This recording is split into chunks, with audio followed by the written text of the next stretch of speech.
Oregon is going to the Final Four. The following is a Learfield presentation of the Oregon Sports Network. And Oregon is going to play in the national championship game. This is Duck Insider. We need to get community. We need this thing to be bigger than just our little circle of players and coaches. Are you kidding me? Touchdown, Oregon. With 2 seconds on the clock. He hits it! That's the bigger picture in this thing, allowing the community to celebrate the hard work, blue-collar mentality this group brings to the table. And the Ducks have won it! The Ducks have won! We get to struggle together, and we get to have joy together. The Ducks are Pac-12 champions! I am so proud right now to be the head coach at Oregon. Catch made! Touchdown, Oregon!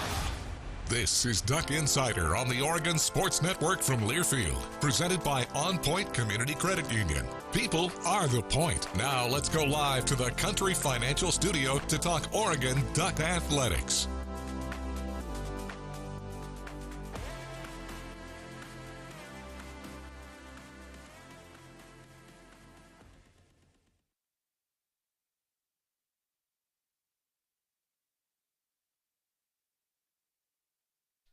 We've got a lot of things to cover today. First of all, Oregon, Washington State. We have a number of things to get to, including Matt Chazanow. He'll be with us, the voice of the Cougars. Matt Chazanow, we talked actually on Tuesday, so bear with us because we talked for like half an hour. I'm not even kidding you. And we edited it down just a little bit to, as they say, fit for time. We're going to do that. Matt Chazanow, voice of the Cougs, coming up with us in just a little while. Also, our Pet of the Week brought to you by our friends at Dove Lewis. And we have not yet gotten to Mace Funa and Steve Stevens. Mace Funa is, I think, forever immortalized because of the Spanish radio call from last year. If you don't remember what I'm talking about, do yourself a favor and look it up. The Washington State game was awesome. And I mean awesome last year. Now, if you're on the Cougar side, probably not as much fun.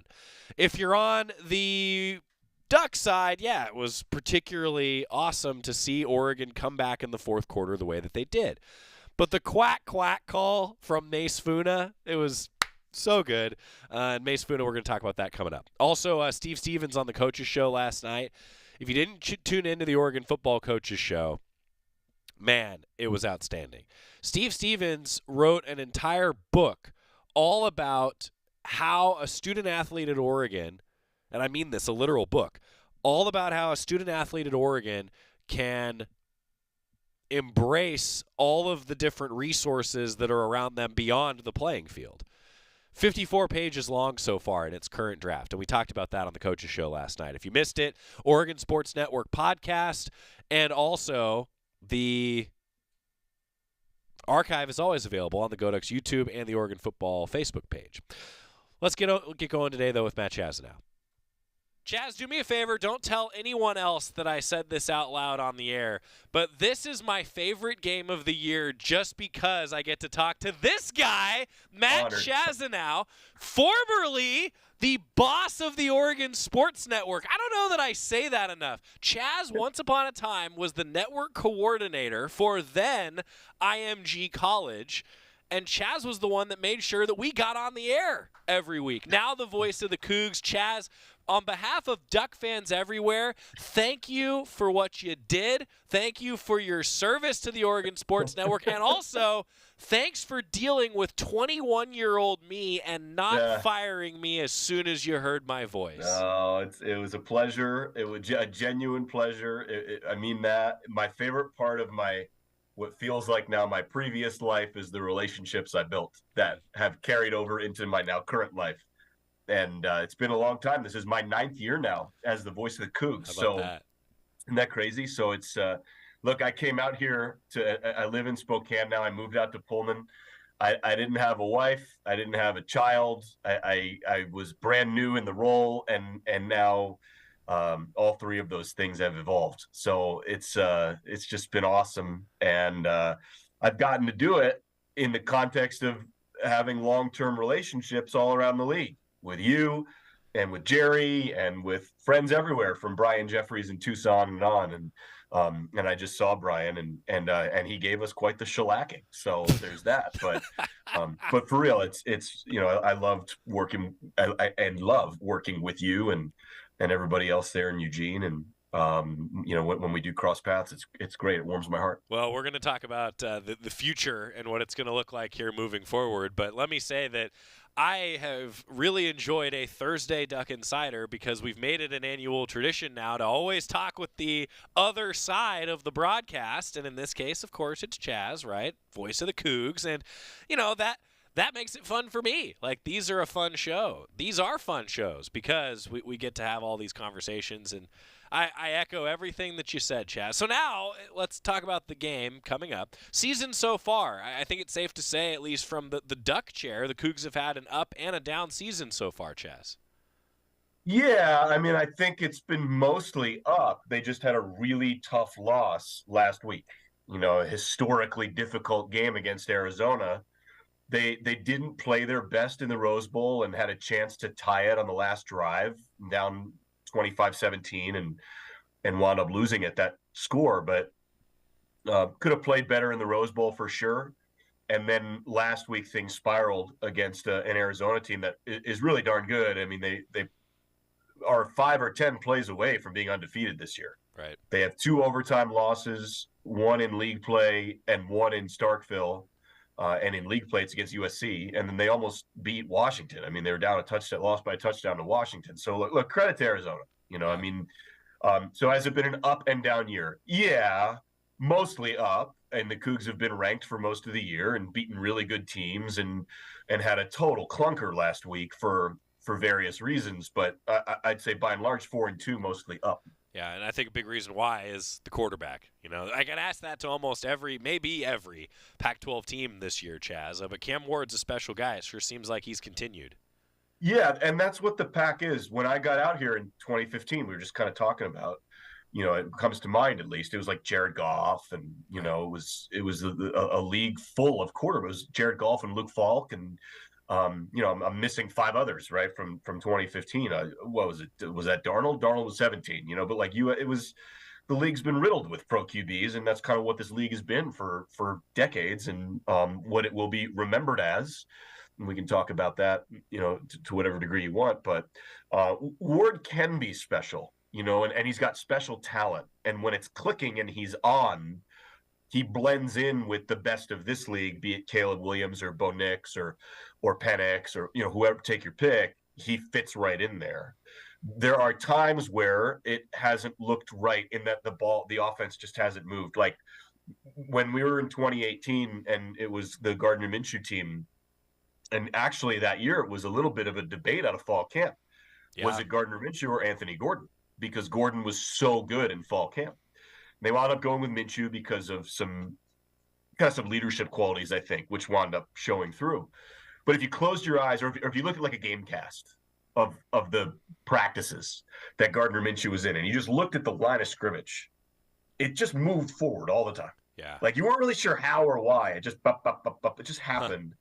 And that was a credit to him and the way he ran the air raid and that offense. And I think sometimes Cameron Ward, it can get a little bit sticky, and then a little 3-and-out punt, which is an obvious statement in that the offense isn't working. But sometimes it's so explosive, it feels up and down, right? But really, he's just had a couple. He's gone up against a couple of good teams, and some schematic stuff didn't work out, and he'd take some stuff back. Also, let's not forget, the team's best receiver got hurt against the Beavers. It's best in terms of statistical production through the start of the year, right? Lincoln Victor.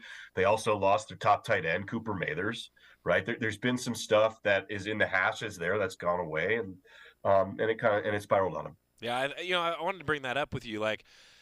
There have been so many guys that come to mind for me. You talk about like the air raid at Washington State historically. There's so many receivers that come to mind, and there's a few of them I feel like that have been some favored targets. What about the pass catchers this year for the Cougs in general?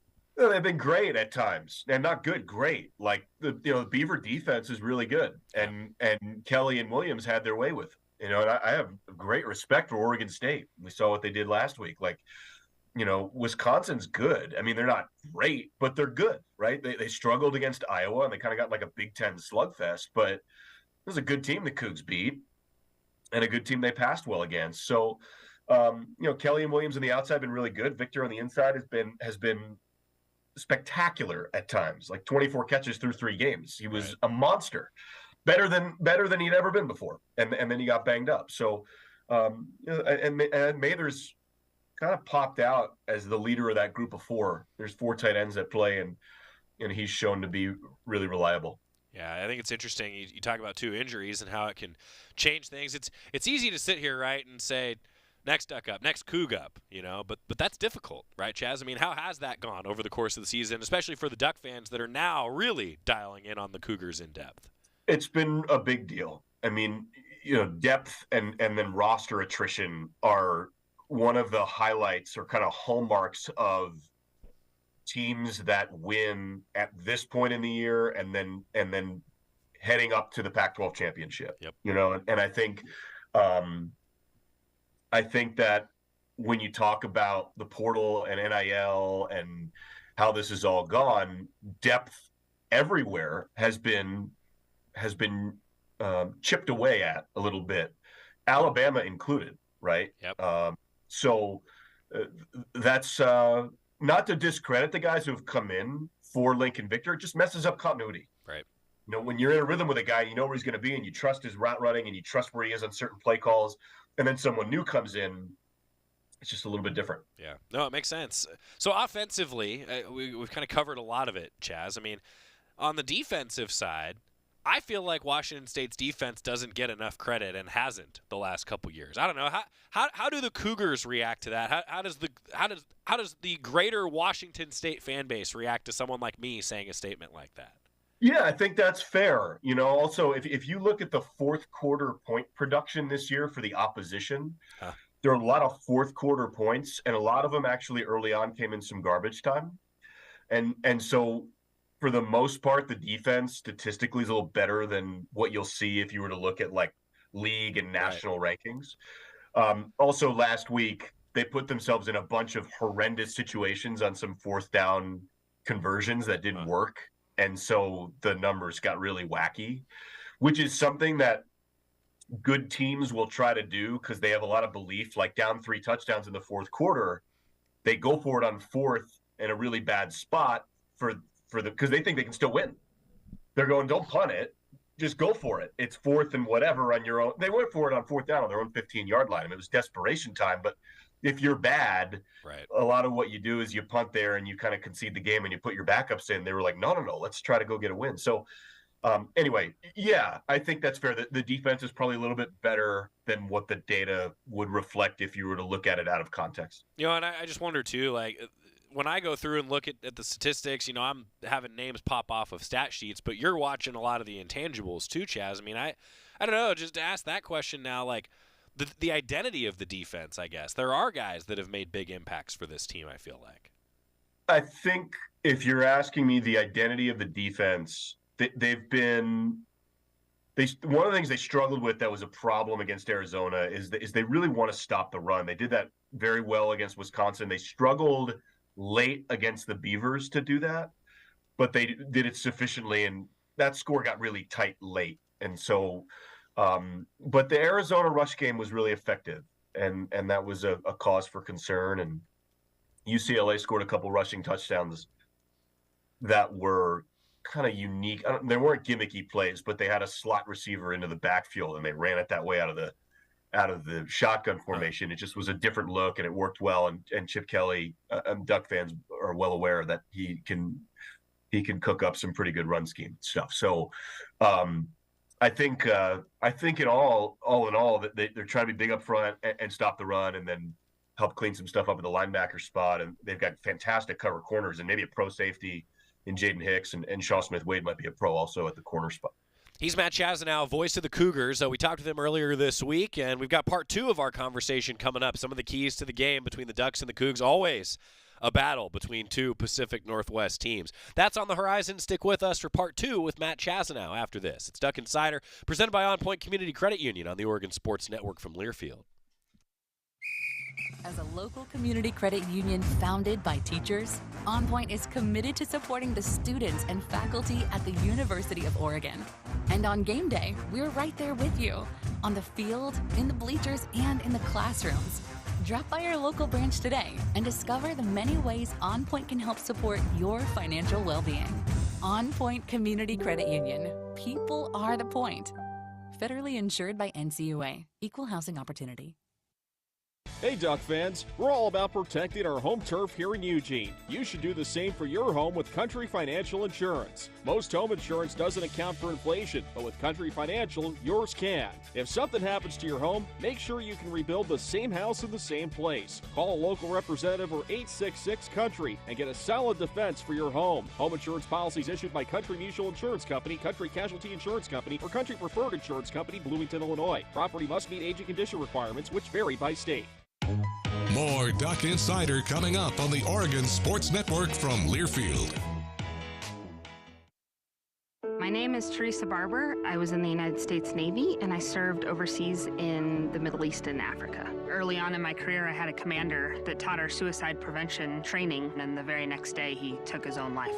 90% of suicide attempts involving a gun are fatal. My way of continuing my service is to help protect my community by being a responsible gun owner and by storing firearms safely. Store all your guns securely. Help stop suicide. Brought to you by End Family Fire and the Ad Council.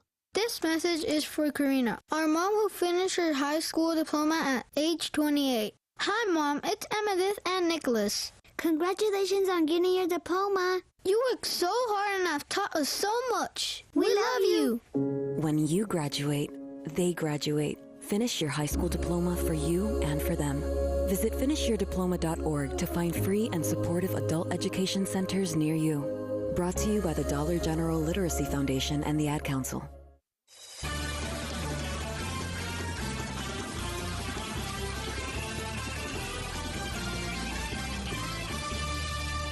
Back inside the Country Financial Studio, Duck Insider, presented by OnPoint Community Credit Union. I'm Joey Macea. You heard part one of our conversation with Matt Chazanow. Got into a little bit more of the keys to the game and talked about what the future is like for the Cougars here moving forward in this era of conference realignment. A lot more to cover for that 12:30 kickoff. Ducks, Cougs will have a 10:30 pregame show on the Oregon Sports Network. The guy calling the action on the Cougar side, Matt Chazanow, part two of our conversation. Jorgie's always like, I think the Cougs defense is better. Like, he said that. Scott's sitting here in the studio, too. Like, Jorgie has probably said that like 3 times over the course of this season. And I feel like the secondary, it's a test for Oregon's receivers in this game. Yeah, the secondary's good. You know, Cam Lampkin, I think he leads the pack in passes broken up, or did at one point last game, right? And I need to see where that stands right now. But Shaw Smith-Wade's a lockdown cover guy. They don't test him very often, and he's right about Jaden Hicks, freshman All-American last year, and a guy who the NFL – I mean, he's going to go to the NFL. I'm really bad at, this round and this team. Yeah.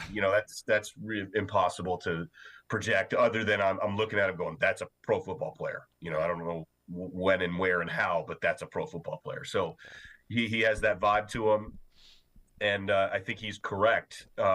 It's not without some soft spots and flaws, and I think they haven't dominated – consistently. They have dominated at times. That's fair to say, but they have been consistently good. I mean, and then they have plus pieces at multiple progressions there. All right, Matt Chazanow joining us, voice of the Cougs. Haven't yet asked you about the head coach, and I got to say I'm a fan of Coach Dickert. Comes from the defensive side. I know getting the job, I think the team was probably thrilled about it. Chaz, what's it been like for him so far? How has the team embraced him? How's the fan base embraced Coach Dickert? 100%. If there's any anecdotal litmus test for popularity of a coach, and it's not the best one, but it's A1, it's like coaches show attendance. Yeah, sure. And it's standing room only at Zeppos every home game. It's just absolutely slam packed. Fans love him. I love him. He's a great guy. He's a genuine guy. And it's so funny. He would tell you that at the time it required unique circumstance for Pat Chun to hire him. He was a D2, D3, D2 grinder kind of. He's a guy who got a DC shot with Craig Bull at Wyoming, and right. His first game as DC was against the Cougs in 2018, And I think he's climbed that greasy coaching pole to get to Washington State in the Pac, and was the DC here and did a great job right away. And there was some just very odd circumstances that had the Cougs kind of realize, like, hey, maybe the guy is here. Maybe this is a guy that you wouldn't have searched for if he wasn't here already. Sure. But he is. And the defensive locker room loves him, and you're going to keep all those guys, and the offensive side will get to know him better. And he's been awesome. And he's done a really good job here. And I hope and think he'll do a really good job here for a long time to come. What are the best coaches show conversations and stories from this year? Oh gosh, what a great question. Now he's not Mike Leach, so let's start there. You do have a unique perspective on coaches shows, Chaz. I do. I was blessed with Coach Leach for a long time, and so it's not that, but the thing that really shines through with Coach Dickert is what he kind of speaks from the heart, sort of wears it on his sleeve. He's one of those guys. I've noticed that. Yeah, he's unafraid to be vulnerable in that way. It's probably a good way to put it. I think some guys feel kind of guarded because they're maybe not as comfortable in their skin, dropping L-bombs about their team players and guys that play with, and not everybody's throwing love around, and he will, and he'll talk about, I think for him, some of this, because he's friends with Kalen DeBoer, although that's a little bit, we're not supposed to talk about that too much, right? And he's friends with Jason Eck at Idaho, right? And these guys are all, and I don't know how much he knows Lance Leipold as much as their background's similar, the head coach of Kansas, but there's certain kinship among guys who have that kind of path, and so I think that for him, it's not like a pinch me moment in that he's like, I can't believe I'm doing this, but I think he feels grateful, and he was been from 2007 to here, he'd been in 9 places. And he got here in 2019. So he'd been in 9 places in 10 years. Wow. Or 12 years. So he's here now, and he's been here 4 years. And I think that shines through. Like, he comes to that show with full intention and energy to do great at the show. Yeah. It's not a dismissive. He's not like, oh, this is an obligation and I have to be here and it's in my contract. Like, no. Let's do this. It's a chance to connect with fans. It's a chance to, talk with Chaz and tell this story and get this message or discussion out there to the public and connect with people in a way that's not just written. Not that there's anything wrong with just writing, but like it's a chance for him to live it and be a first person account. And he sees the value in that. And so it's really fun because you get his full attention, and his dad gave me a 6-pack of beer at the last show, so that's really what matters most. Yeah, Mr. Exactly. Dickert, you get it. Thank you, Jeff. Thank you, buddy. Get it. That's awesome. Matt Chazanow joining us, voice of the Cougs. I've said this before. When the Ducks aren't playing the Cougs, I'm usually rooting for the Cougs. Not just because Chaz and I know each other, but I think that there's even like it's the frenemies thing, right? It's the enemy of my enemy is my friend, and neither of us really like Washington very much. I am going to ask you about Washington because, Chaz, it's the truth. Like, Ducks and Cougs can unite on that front, right? Yeah, there's no doubt. I don't think there's any doubt that the Ducks beating the Huskies would feel good before the Cougs would play in the Ducks. Didn't go that way, but that would have been nice. Yeah. Yeah. Good. I'm glad we're on the same page. In lockstep. Yeah, that's fair. That's great.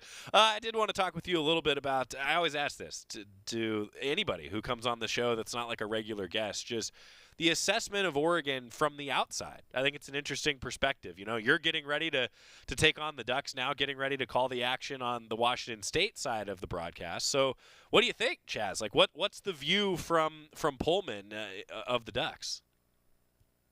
Powerhouse. National powerhouse. Like, you're going into one of the most difficult places to play in the country against a team that has been to the Natty, that's not so disconnected from that, right? That has like kept good going and is annually trying to do that with recruits at that level and coaches at that elite level and facilities that are second to none. And I think you're going to a place that wants to do the biggest things with the backing of the biggest brand in sports, probably, right? And all that comes along with it. And so I think there's a respect that comes along with that. I do think there's also a little bit of like, hey, the Cougs, like the Cougs should have won that game last year against the Ducks. Yep. They had them. They did everything but win the game. And so there's a little bit of like, what an opportunity to go and return the favor in Autzen against a fantastic Duck team. Like, just incredible respect for all that it is, from the brand to, Eugene is not as small as Pullman, but it's not Portland or Seattle. Like, there's a little college town, like, Pacific Northwest kinship, also Corvallis, Eugene, and Pullman. And I think that there's a certain, like, we kind of know what's going on there, and there's a respect for what you guys have done and what the Duck brand is. I wasn't going to, but since you brought it up, now I will bring it up. How much has the game last year factored in for the Cougs leading into this one, and even just the rest of the season after the Ducks and Cougs met? Yeah, a good bit. I don't know. I think there's always a little hangover for the guys who are back, like one way or another, like however the previous year went. And I think it comes to mind. It's a conference game. It's the last time, at least for now, that it's a conference game. And I think there's something to that. There's also been a lot of change. Like, that's what college football is now in so many different ways. Sure. We have a new offensive coordinator and defensive coordinator. You have a new offensive coordinator. So I think that there are similarities, right? Because it's the same teams, and there's Bo Nix and he's back and whatnot. But there are enough differences also, so it kind of feels like a new, it's its own new story. Well, all I want is for there to be a Spanish broadcast, because then we get the Mace Funa quack, quack call that we got last year. So shout out to our friends at Fox Deportes. That was awesome. Nice. It was still one of the best calls that anyone at Oregon has ever heard. And it didn't come from the Oregon Sports Network. A couple final thoughts for Matt Chazanow. I think that there is some poetry, Chaz. I've been saying it this way for 6 weeks now. I think there's some poetry in the Pac-12 setting records for top 25 teams and setting viewership records this season. Your thoughts on the conference as a whole, the last go-round for this iteration of the Pac? Yeah, I've said for years and years that the league's better than the national rhetoric. And I think the case in point is this year in particular. I'm not surprised. On a couple levels. Let me put it this way. No league is nimble enough to become what it is right now in 1 year. Right. Like, it's not like the Pac's been bad and now this year has this thing going on. Agreed. The Pac's been really good for a very long time. Some of the national discourse around the Pac conveniently changed when the Pac network and all that the Pac is contractually was whittled away. Right. And I think that there is an obvious element of that is just hard to ignore. I also think that, if you go back and you look at like the teams that went to the playoff, like not that long ago, and how they did it, like this is pretty consistent with what the league is. It's a kind of a quarterback heavy offensive league with elite QB play. That's the basis for it. And the SEC, you could really argue, at least in the past, I don't know about this year, but at least in the past, Bama is still this, but like it's all D-line and linebacker. Like it is about just incredible in the box play. And then everything emanates after that. Now, Alabama has had like phenomenal quarterback play also the last, 5, 7, 8 years. That wasn't always their thing, but it has been great. But I digress. I think that this is unsurprising. And I think that the Pac, in years past, so funny, Joey, because like in years past, there's always been a Pac team toward the bottom of the top 10, right, or like 2 in the top 15. And this year, the Pac's great for that. And 4 years ago, the Pac didn't have a playoff team because of that. Right. And I'm like, well, wait, it's the same. This is literally what it's been. But now, ESPN and Fox have it. And so it's more convenient or more financially beneficial to say that's a good thing. And I think they would admit that. Like, I don't think that's like a conspiracy theory. I think they'd be like, well, yeah, like, ESPN for years didn't pump the NHL. Right. Because they didn't have the rights to the NHL. Right. And now they do. And so I hear about hockey it's just what it is. Like, and that's okay. It's smart is what it is, makes sense. But So there's that element to it. And also the Pac-'s having a great year. And from a ratings perspective, Colorado's been incredible, right? Even at 4-3, right? They've been great and been a phenomenon. And the Cougs and Beavs had this fantastic start to the year. So you kind of add it in. But I think that I think we've been here before is kind of the glaring thing. History repeats itself. We did this in the 1920s and we did this in the 1960s. And then it came back. And there was a 10-year gap where these teams didn't play in the 20s. And then from 1959, for instance, UCLA and Oregon State weren't in the same league. Right. From 59 to 64. Well, it's really easy to be like, but that now they're back because 50 years went by. Well, wait a minute now. Half a decade, the Beavers and Bruins weren't in the same league. Right. That's a long time. From 2023 to 2028, if you were to tell me these teams weren't in the same league, that it feels like forever because we're living through it. So that's no prediction that it will come back around. I would imagine some form of it does come back around. I don't know the business circumstances that enable that, but it just makes too much sense. It wouldn't surprise me. Chaz and I continued on that subject for another hour. Scott was in here, and eventually Scott just went home because Chaz and I were talking about just the history of it, and certainly it's pertinent now, all of the realignment history. And, yeah, I'm with Chaz. I think that it's not going to go away. We're still going to be having those conversations. There's no doubt about it. Part 3 of our conversation with Matt Chazanow is coming up. We've got a lot more to cover. Ducks, Cougs, 12:30 kickoff Saturday. We're back after this on the Oregon Sports Network from Learfield. Dear roads, trails, and rivers. Ready for some SUV action? Drive family adventures with the Highlander. Make a splash with the RAV4. Or haul fun with a Sequoia. Check them at Toyota.com. Toyota, let's go places. As a local community credit union founded by teachers, OnPoint is committed to supporting the students and faculty at the University of Oregon. And on game day, we're right there with you, on the field, in the bleachers, and in the classrooms. Drop by our local branch today and discover the many ways OnPoint can help support your financial well-being. OnPoint Community Credit Union. People are the point. Federally insured by NCUA. Equal housing opportunity. Dear roads, trails, and rivers. Ready for some SUV action? Drive family adventures with the Highlander. Make a splash with the RAV4. Or haul fun with a Sequoia. Check them at Toyota.com. Toyota, let's go places. More Duck Insider coming up on the Oregon Sports Network from Learfield. And here's Heather with the weather. Well, it's beautiful out there, sunny and 75, almost a little chilly in the shade. Now, let's get a read on the inside of your car. It is hot. You've only been parked a short time and it's already 99 degrees in there.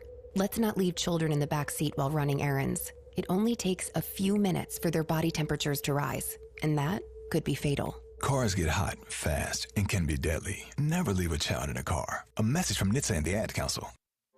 The possibility of lung cancer can be pretty scary, especially if you're one of approximately 8 million current or former smokers at high risk. That's why SaveByTheScan.org wants you to know that now there's a breakthrough low-dose CT scan that can detect lung cancer early, and it only takes 60 seconds. You stop smoking, now start screening.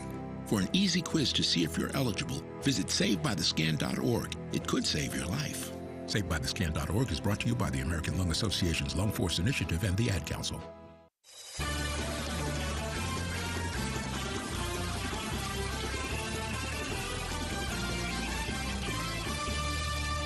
We're back on Duck Insider, presented by OnPoint Community Credit Union. OnPoint, people are the point. Earlier this week, we caught up with Matt Chazanow, voice of the Cougars. He's got the call on the Washington State side of the broadcast coming up on Saturday, 12:30 kickoff. Part 3 of our chat, talking a little bit more about the future of what it looks like for the Cougs with Matt Chazanow. A lot of fans, Cougar fans, Duck fans alike, are wondering what is next for Washington State, Chaz. I mean, I don't know, open floor. What is next for the Cougs, especially as the voice of the program? Well, let me say this, and let me depart. I'm going to need to put on a different hat, and I always like to make that really important stipulation because on this topic, guys in your role or my role who are affiliated with the teams, I really know about this football team. like I'm at practice and I talk to coach and I know the players to some degree, at least, in a practice setting, I know the players, right? And I can tell you more than I could go to air with about this football team. Yep. I am not in the conference realignment discussions.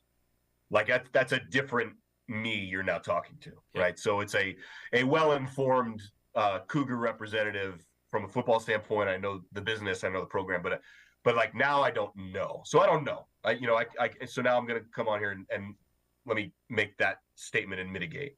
Considering the pack has dissolved, it would be naive and incorrect to say any scenario that sounds outlandish is outlandish, because the outlandish has already occurred.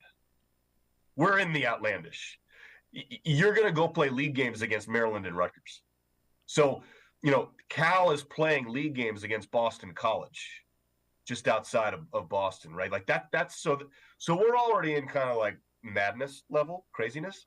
So, once you've established that, there is no scenario that would surprise me. Yeah. From the Big 12 to the ACC, to some version of the Pac-2, to some version of, what has been talked about, like the reverse merger, Mountain West, and they're talking about relegation. And they're saying this publicly, like all of that, like no version of that is unreasonable. There's no thing I hear where I'm like, oh, that couldn't happen. Like, no, we're already at that couldn't happen. Yeah. And so I think we just need to know more about what's going to go on legally. He's Matt Chazanow, voice of the Cougs, and I'm, for one, going to say that I hope the Ducks and Cougs in multiple sports are on each other's schedules here moving forward. I need to make a trip back to the Palouse. You need to make a trip back to Eugene. It just has to happen, all right, Chaz? So you and I may not be in the scheduling meetings, but I'm just going to send those vibes into the universe, all right? Make it happen. Speak it into truth. I love that. If there's any truth, there's got to be some truth to the butterfly effect. I love speaking those things into existence. I think the Pacific Northwest rivalries, since the day I've gotten here and prior to it, like the PNW, those four schools, the Cougs and the Beavs have played. It's in basketball. It's like Cougs, Beavs, Ducks, and Huskies, and the Ivy League. Like those are the longest running matchups. That's right. Right. I mean, there's good reason for that, and I know that Arizona's joined the Pac later, and that made it the Pac-10, and that was in the 70s, and and then Colorado and Utah made it the Pac-12, and all the history of the league, and I think there was such a moment from top down, like from Chris Fowler down, like from the guy who's going to do the biggest games on down. There was gosh, I appreciate that economy and circumstance had this evolve this way, but we wish it didn't, and I don't know that it should have. There's been this immediate, we don't want to do this, yet we feel like we need to do this from everybody.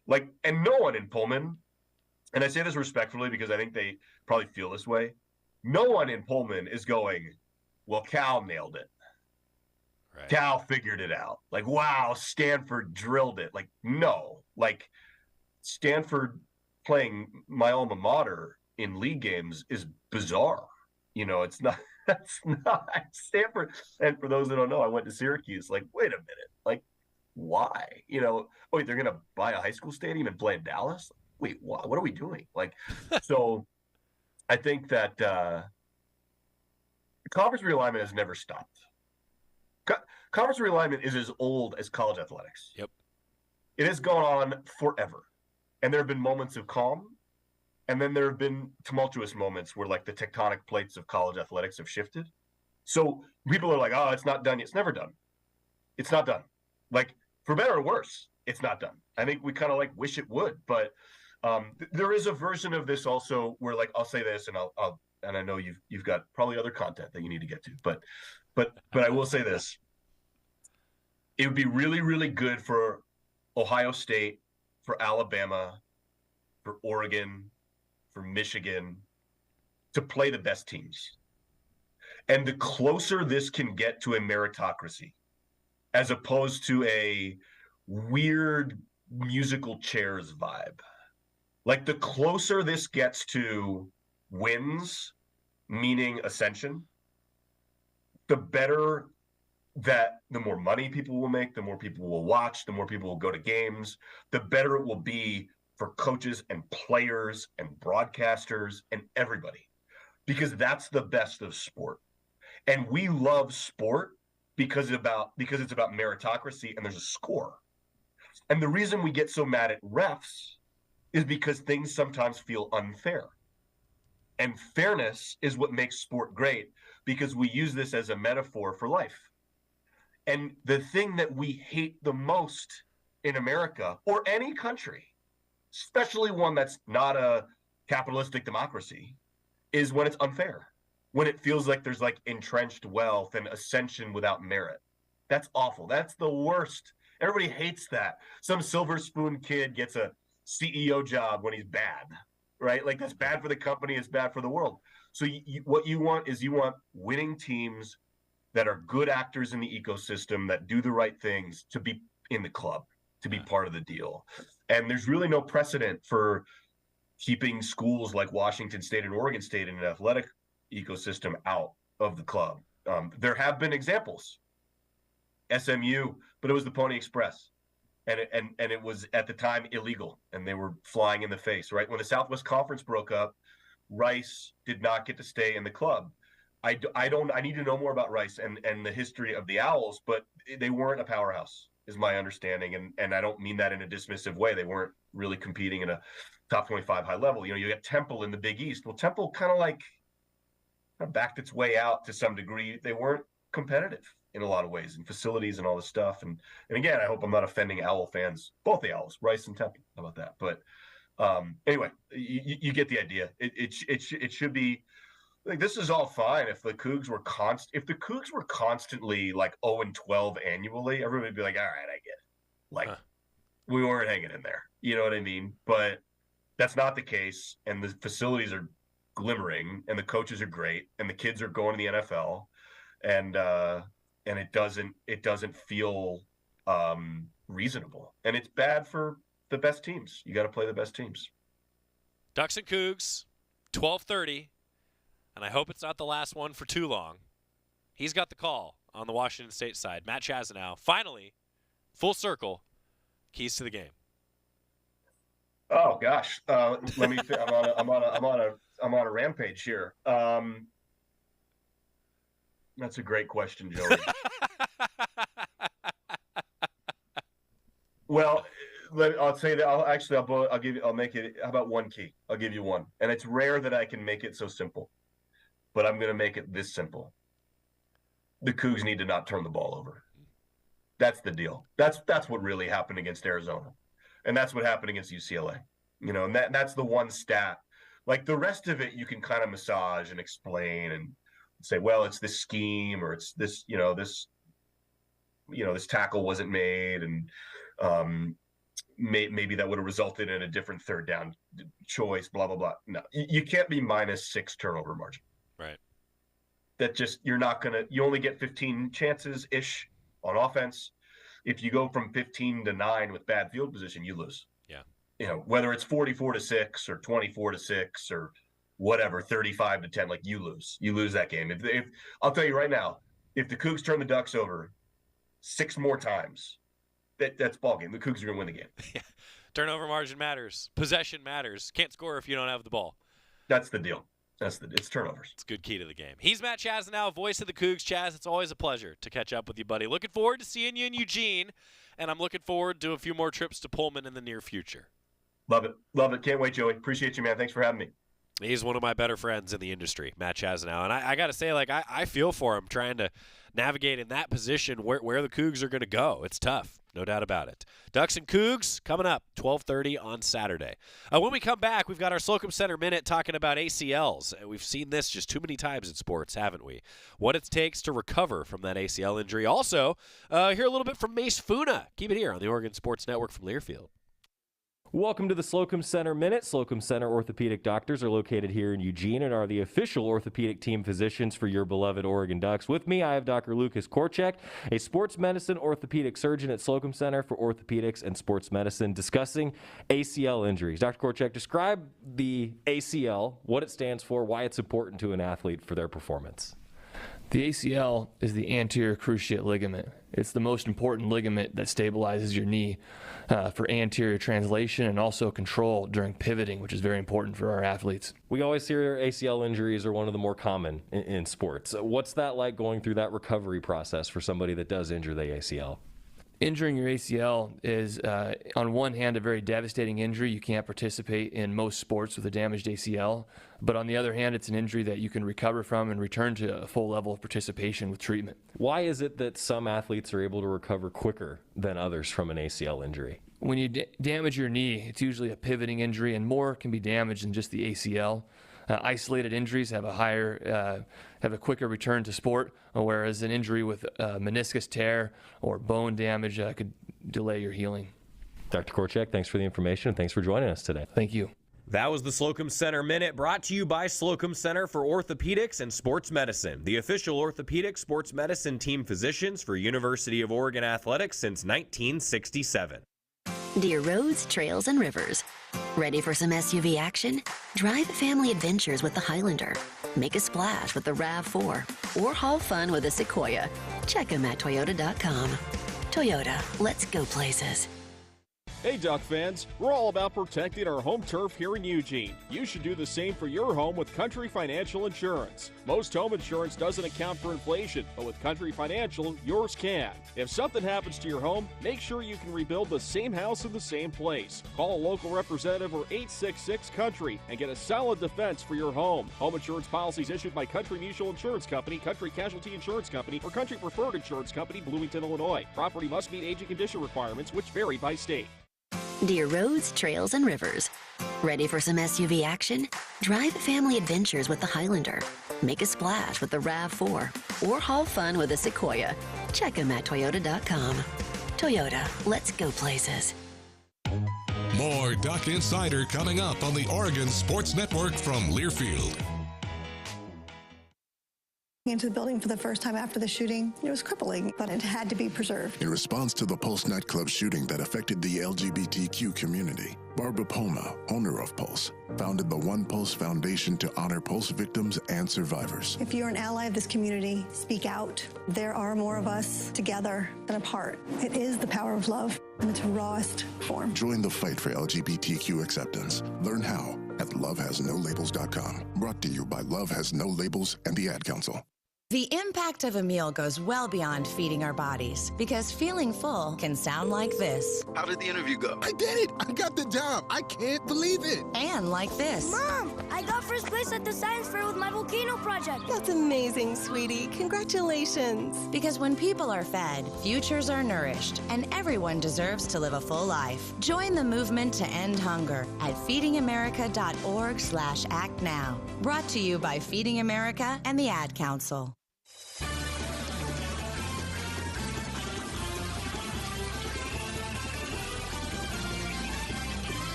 We're back on Duck Insider, presented by OnPoint Community Credit Union. Joey Mack in the Country Financial Studio. My thanks again to Chaz for joining us. Mace Funa, last year a real star against the Cougs. Had that big-time interception that really sealed the deal. Oregon's huge comeback on the Palouse last year.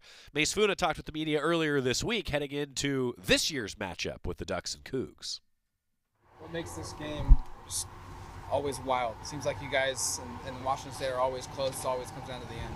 Yeah, I mean, I'd say from the early years since I've been here, they were the air raid offense, obviously, and I guess they've kept that around for the most part of their game plan, and it's just they just want to air that ball out, and they know that we're going to get after them up front, so they just want to get the ball out as quick as they can.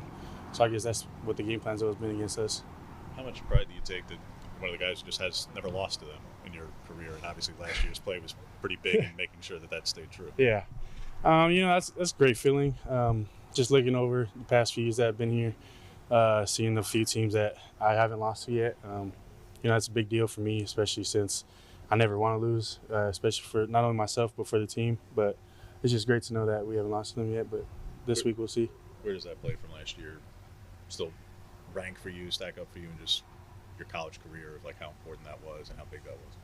Oh, the pick. That was a pretty special moment for me, just because, that was my first college pick six career of my whole career. But I mean, in terms of where it stands in big plays of my whole career, I would say it's probably for sure top 10, top 5 maybe. But yeah, it's up there. What's one thing that you've been focusing on that has kind of helped to motivate you after coming off a tough loss, returning to Autzen Stadium against another great team with a pretty good quarterback as well? Yeah, well, like you just mentioned, it's Autzen Stadium. We never want to lose at home.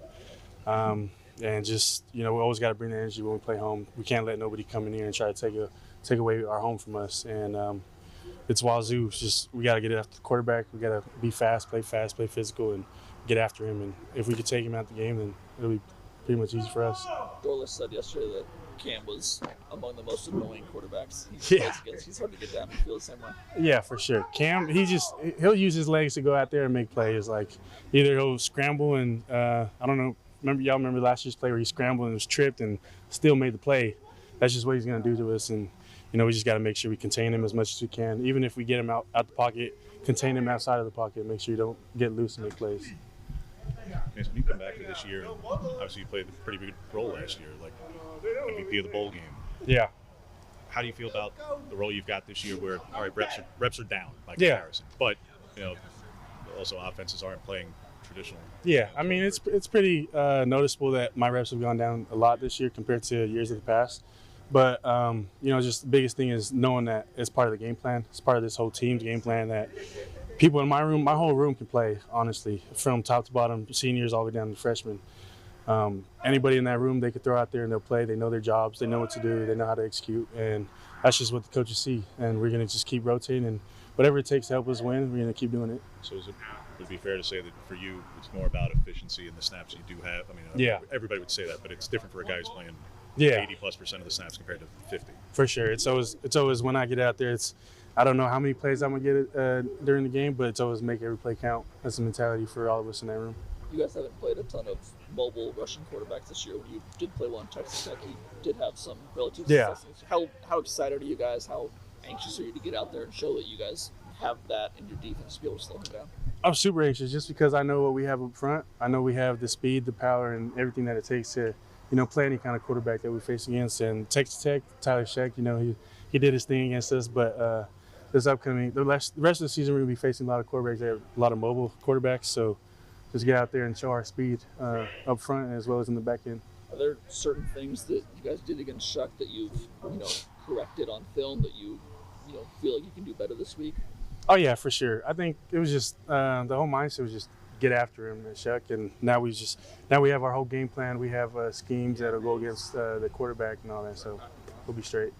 Mace Funa talking there. How about, though, that memory from last year? I like that he said, just, hey, this is cool, like to have that pick six and what he's gone through. That was awesome. When we come back, our Dove Lewis Pet of the Week and a few thoughts heading into Friday's show. Jerry's still in first place in picks.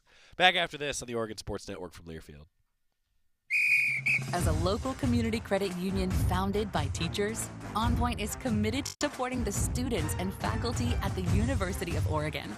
And on game day, we're right there with you, on the field, in the bleachers, and in the classrooms. Drop by our local branch today and discover the many ways OnPoint can help support your financial well-being. OnPoint Community Credit Union. People are the point. Federally insured by NCUA. Equal housing opportunity.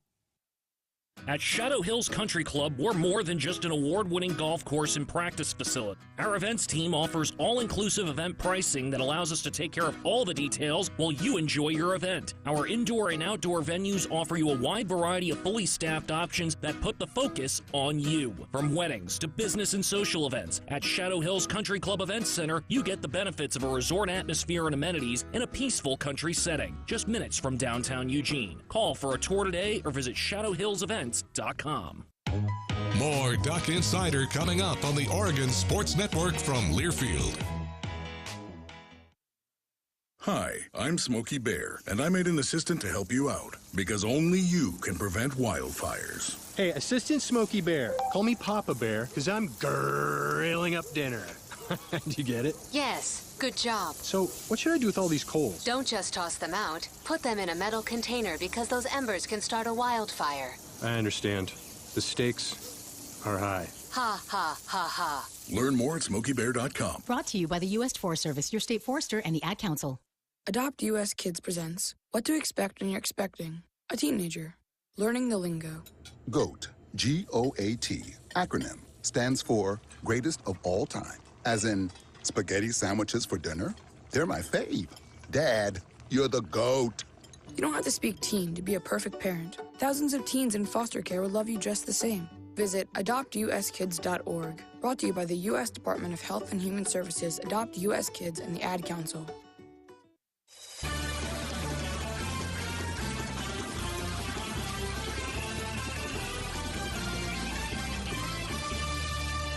Back on Duck Insider, presented by OnPoint Community Credit Union. Joey Mack in the Country Financial Studio. Every home game, we've got a Dove Lewis Pet of the Week. Dove Lewis, Oregon's only nonprofit 24/7 emergency animal hospital. This week, they're known as the Venture Buddies.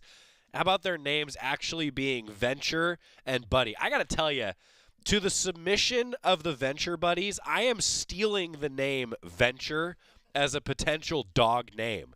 The Venture Buddies, friendly faces, lots of drool, 2-year-old St. Bernard mix, that's Buddy, and Venture is a 10-month-old St. Bernard pup. Apparently huge Duck fans. I'm stealing the name Venture. I'm doing it.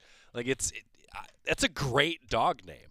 How often, I'm guilty of this, how often are you always trying to come up with the perfect dog name and you never have it?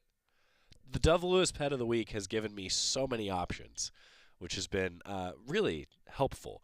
On tomorrow's show, we've got a lot of fun throwback things for you. A lot of things in store. Mike Jorgensen in the original version of the uniform that the Ducks are wearing this weekend. We have that for you. Also, Jerry and Jorgie in some apparel that is awesome. I wish it would come back. We asked Coach Lanning last night if he would be himself wearing a throwback, a real-time throwback. No word yet on if Kenny Farr has set him up with anything, but just hold tight on that front. We'll also have, this is really fun. I thought that I had showed this to Jorgie before, but we found his post-game interview with Rich Brooks after the pick. Audio actually sounds pretty good. We're going to play that for Jorgie coming up tomorrow. Also, Marcus Harper and Steve Stevens didn't get to them yet. Keys to the Game with Jerry and Jorgie picks. That's tomorrow. It's been a good show. See you tomorrow, everybody. What is dedication? My biggest fear in the middle of my addiction was that my kids wouldn't have a father. And I started thinking, you know what? This isn't my story. I definitely had to become a better man to be a better father. It's important to me that my kids are empowered and truly believe that if they can think it, they can do it. That's dedication. Visit fatherhood.gov to hear more. Brought to you by the U.S. Department of Health and Human Services and the Ad Council.